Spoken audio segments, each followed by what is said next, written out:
the story about the wilderness. Those people who went in the wilderness, they were free. There was no more slavery. There was no more being a person's property. No more Pharaoh dictating what you did, what you ate, where you had to live.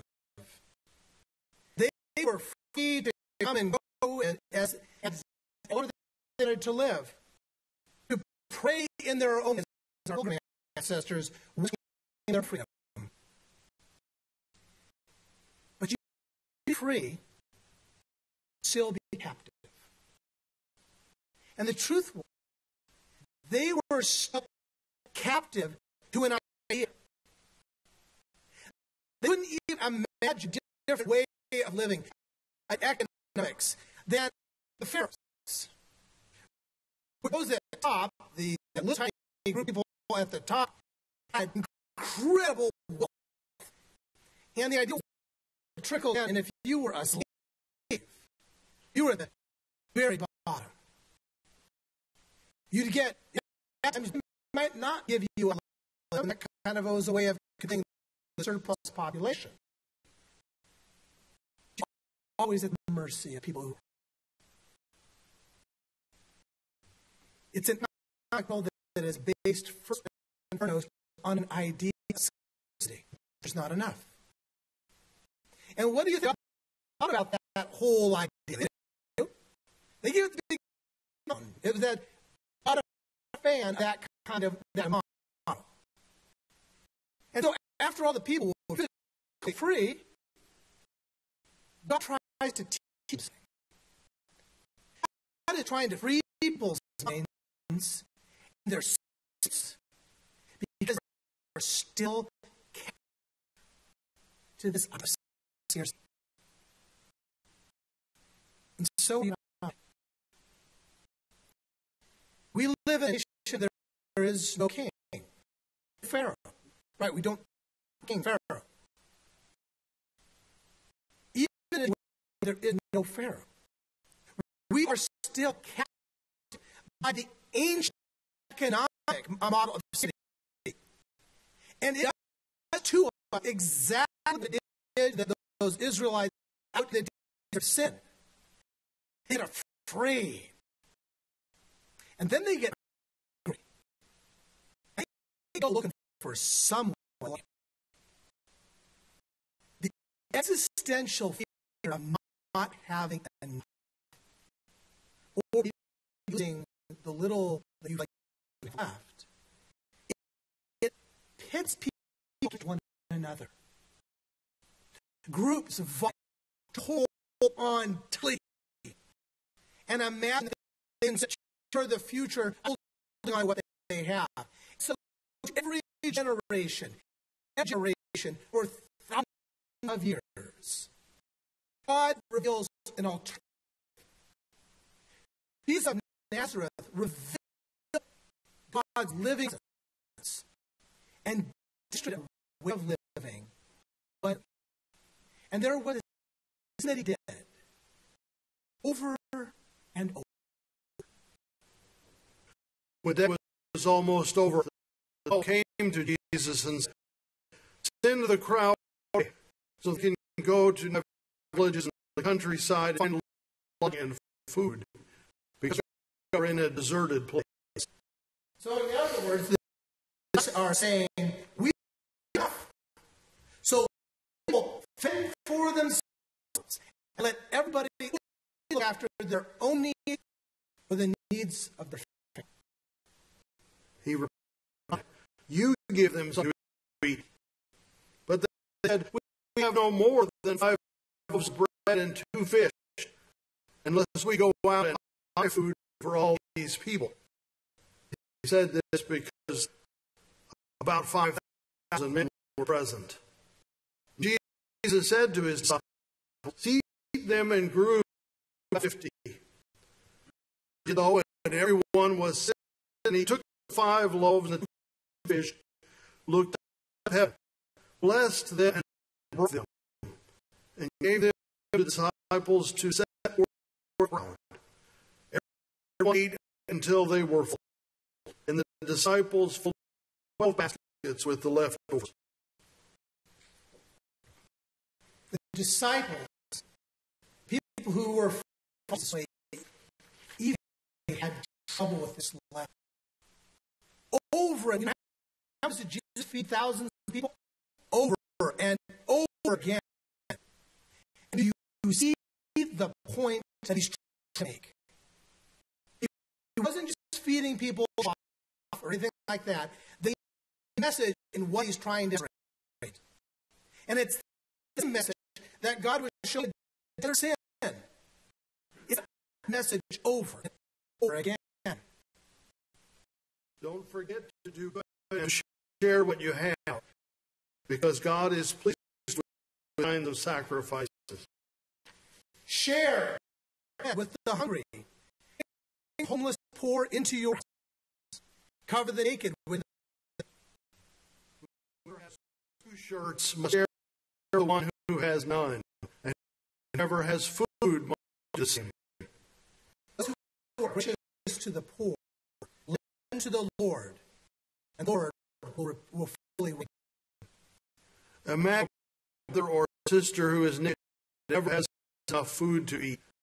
If one of you said, "Please stay warm, have a nice meal," what good is it if you don't actually give them what their needs?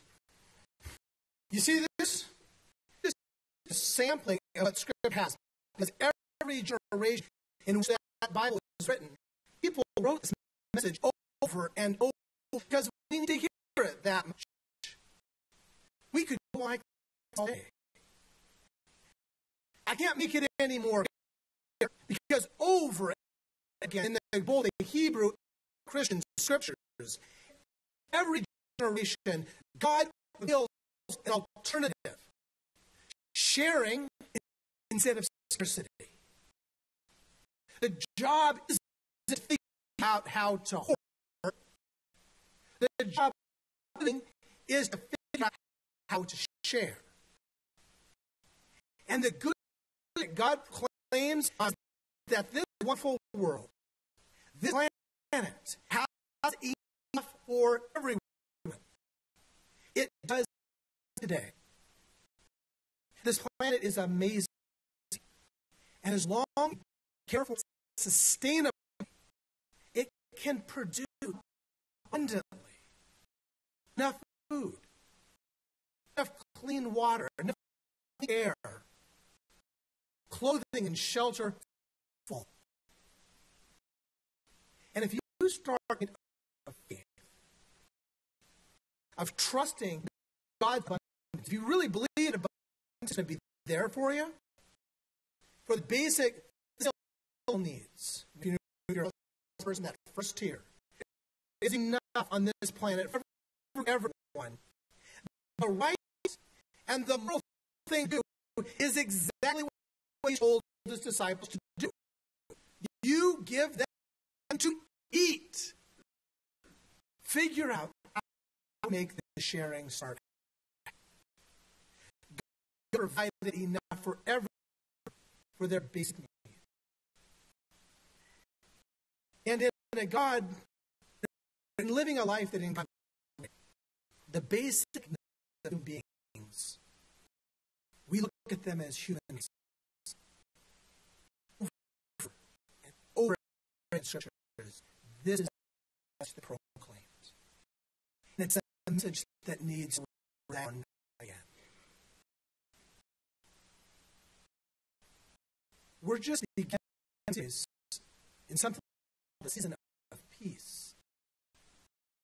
And it's going to be a celebration of the birth that was known as the peace.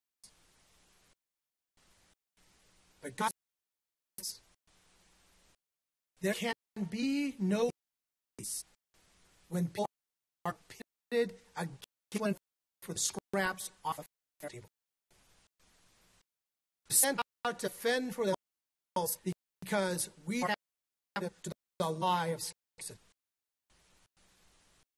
Tuesday, there are some of us who are going to be standing up for a very simple principle that with our here in Kansas City, that any work full time time should be enough to say that they don't qualify for food welfare assistance. Basic moral, consistent with what is said over and over again. Because that's right. That's moral. That's it's not enough to say, go with people or Merry Christmas. You don't actually give them what God needs. First, that's going to be on Tuesday. And Meryl has the opportunity to do good and to share what you have. Audacious to the cross-line or sign up next whenever you can to help work. Because the work that is in front of us, figure out how to share. You see, here's what I learned on this journey. There is a temptation, and it is power. There is a temptation to stay captive to Pharaoh's mindset of scarcity. It's seductive. It makes you think that you can control, maybe even secure the future by grabbing hold tightly and hanging on. Truth is, the more you tighten it, the more of what really matters slips through your fingers.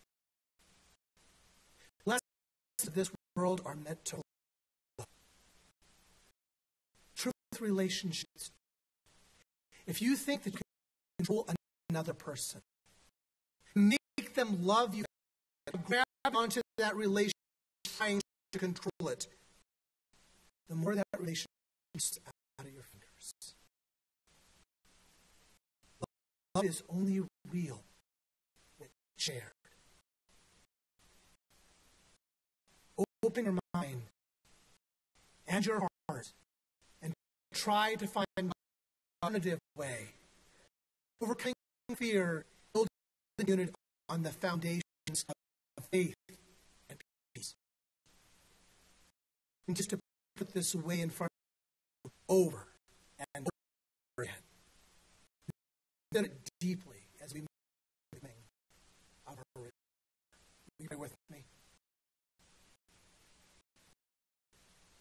Lord Jesus, Prince of Peace, show me again the power of your light, of sharing instead of hoarding, teaching us on loosely, how your blessings and of a better world, we pray. Amen. Of God's reign, causes pharaohs to tremble at thrones and vanish like a cloud. Let's rise together and sing praise Magnificat. My heart sings out with praise. Number 106 in the bronze.